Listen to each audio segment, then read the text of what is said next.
Okay, I was going for a while and it died on me.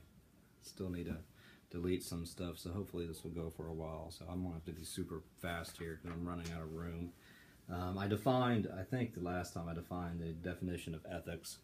Um, I'll let you read more about what ethics is. It's about what's right or wrong within a given society, et cetera, et cetera, et cetera.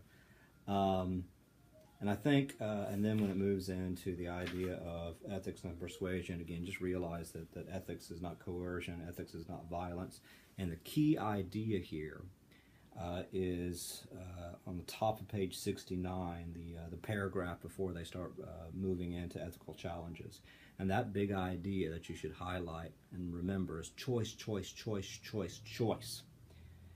The value guiding our discussion in this chapter and throughout the book is choice, choice, choice, choice.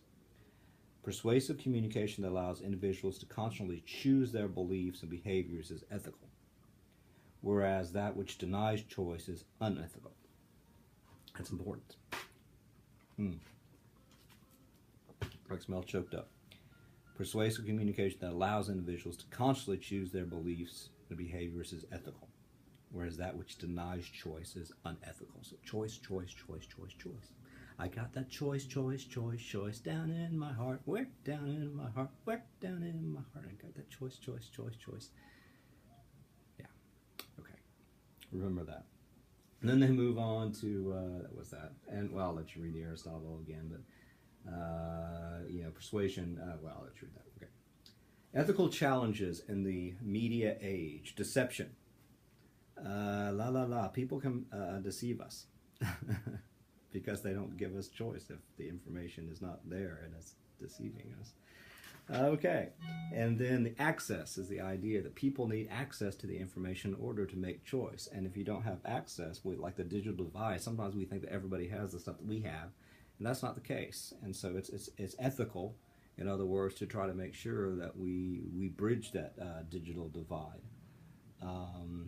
Political debates are another example related to access. Some people have access to them, some people don't. I mean, and some people are included in debate, some people are not. It's just crazy. Oppression is another thing. Some ethicists have argued that the very nature of persuasion creates certain ideas of what is normal or acceptable in society. We've talked about that before. And so they can oppress us by sustaining certain views of the world that continue to sustain the power of those already in power, like those making money.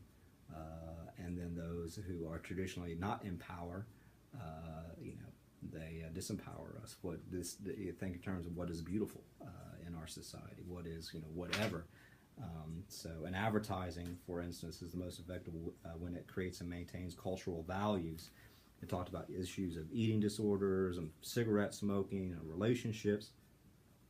Kilborn writes, sex in advertising is pornographic because it dehumanizes and objectifies people, objectifies.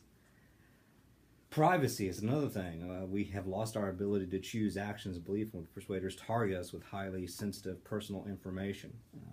They target information, and they talk about the Target Corporation. Is that a pun? I'm not sure. I'll let you look at that.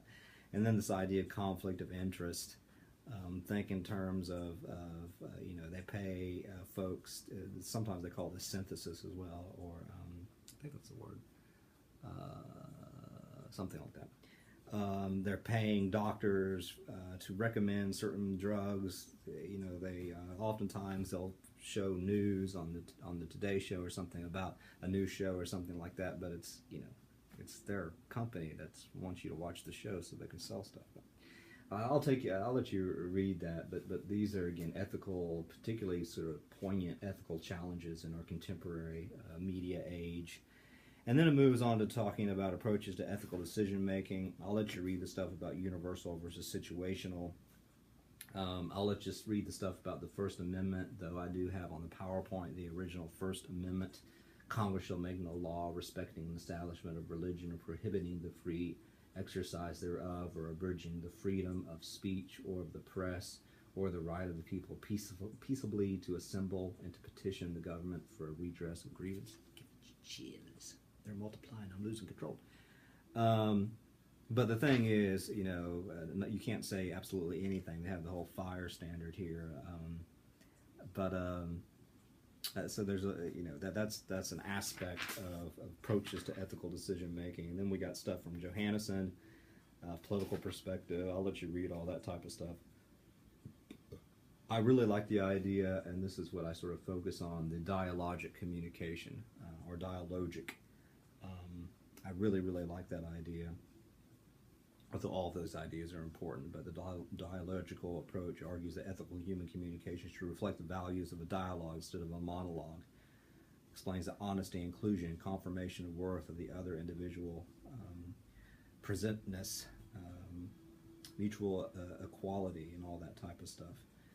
Oftentimes we cannot do that, but I really like that idea, and I'll let you read more about it. Being ethical means being bi. I thought that was funny. I'm going to sort of skip the stuff on Taylor Swift, though I probably shouldn't. But making ethical judgments, I'll sort of let you read some of that stuff, and the persuasion of public sphere. I'll let you read that stuff as well. I know that you can read. And there's so much stuff in here. But one of the things that I think is really, really important, this sort of goes along with dialogic, however you want to say it. What I say in this class, I want us to think in terms of both the persuader and the persuadee. It's sort of like the golden rule stuff, or what Gerard or Jared Hauser generally calls approaches to bilateral argument as opposed to unilateral argument. Also, I know that persuasion is not the same thing as argumentation, but I'm sort of borrowing this idea here because I think it's a good idea, and it goes back to dialogic stuff. I know there's a lot of stuff in here, but basically is this idea from Hauser: use no device of argument that could not in principle permit its interlocutor to use. Interlocutor is somebody that you're having a debate with. And so basically the idea is, and I'll let you read this, golden rule. And you can't see that at all, can you? The idea is, as a persuadee, I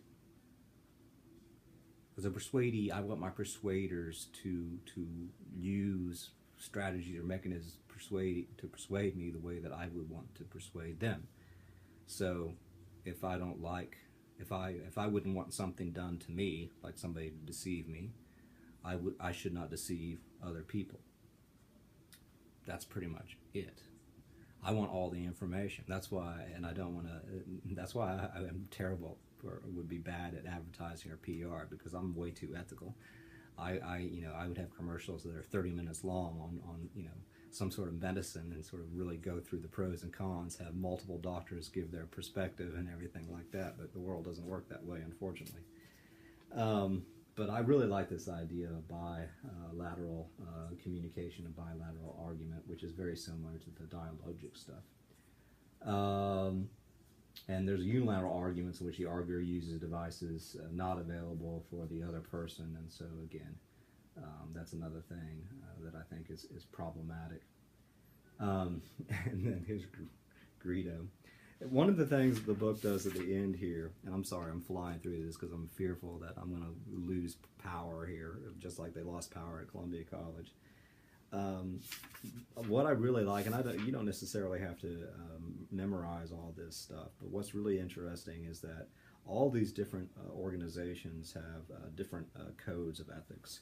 So you have the National Press Photographers Association, you've got Political Persuasion, Consultants Code of Ethics, Advertising, Organizational Advocacy, Public Relations folks, Journalism folks, and then of course you got the NCA, not Greedo, but Credo.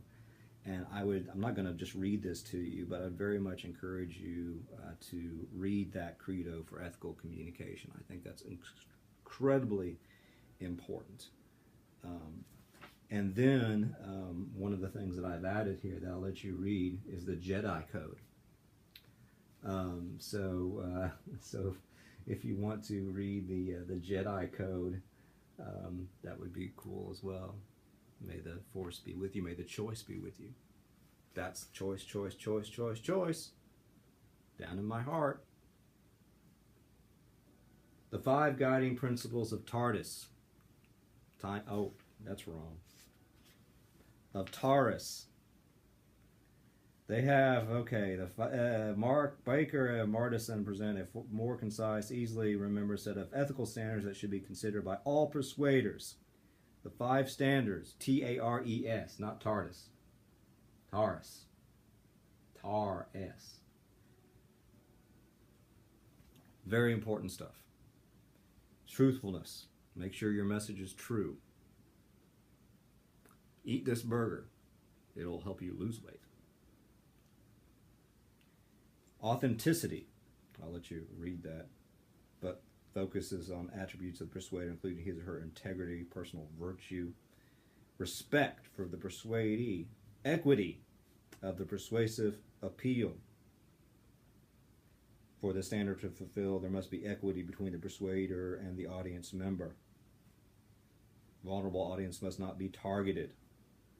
You know how many damn phone calls my mom has gotten since my dad passed away about folks trying to get her to buy stuff? Or, people prey on the elderly all the time, and it's just ridiculous. It's unethical. These people should be, something should be done with them. Social responsibility. Final standard focuses on the need for professionals, persuaders to be sensitive to and concerned with the wider public common good. I mean, all these things are ideal. But really, it's important to be ethical, and that's what I do have problems with, like PR folks sometimes and advertisers, because I don't always think they're ethical. They're just trying to sell stuff. I'm cynical, so I'm getting old. Truthfulness, authenticity, respect, equity, social responsibility. Go back and read all that type of stuff. That's so important. At Columbia College, we're on our way, but we're on our way not just to do things cool in business and all that jazz, but also being ethical in that process. So read Taurus. Ethics and the persuadee, audience members. You have an ethical responsibility to be informed. That's hard, but try. Keep an open mind. Open up your mind to being persuaded. Don't just listen to everything Trump has to say if you don't like Trump and say it's a bunch of crap. Go learn what his policies really are. I know a lot of folks see him as a racist. Maybe he is, maybe he isn't, I don't know. Yeah, he is. But what is his view on things? A lot of people see Hillary Clinton as a liar and cheater. Maybe she is, I don't know. But what is her perspective on things? So keep an open mind. Be critical. We should not accept ideas or others without question. Never, always question everything. It makes life harder, but question everything. Express ethical judgments. As you listen, read, and watch the persuasive messages around you, consider various ethical standards we have discussed. Does that give me choice? Does that give others choice? Choice, choice, choice, choice, choice. So I know this is brief. It's only like 13 minutes. This is crap. I'm sorry. But I'll let you read this. But more than anything else, I always like to say, there's these objectives in all the chapters, and it says, understand the importance of study ethics and persuasion.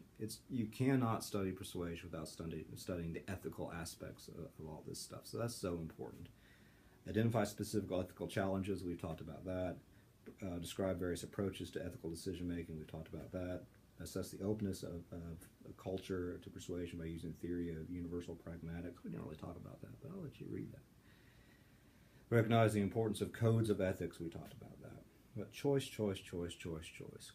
If you're a persuader, make sure you're offering your audience your persuadee's choice. If you're a persuadee, use your critical thinking skills and everything like that to make sure you are getting the good information and making the right choice. And now I choose to end this little lecture. I hope that you have a wonderful weekend, and let me know how I can help, as always. Take care. And again, happy Father's Day to all the fathers out there.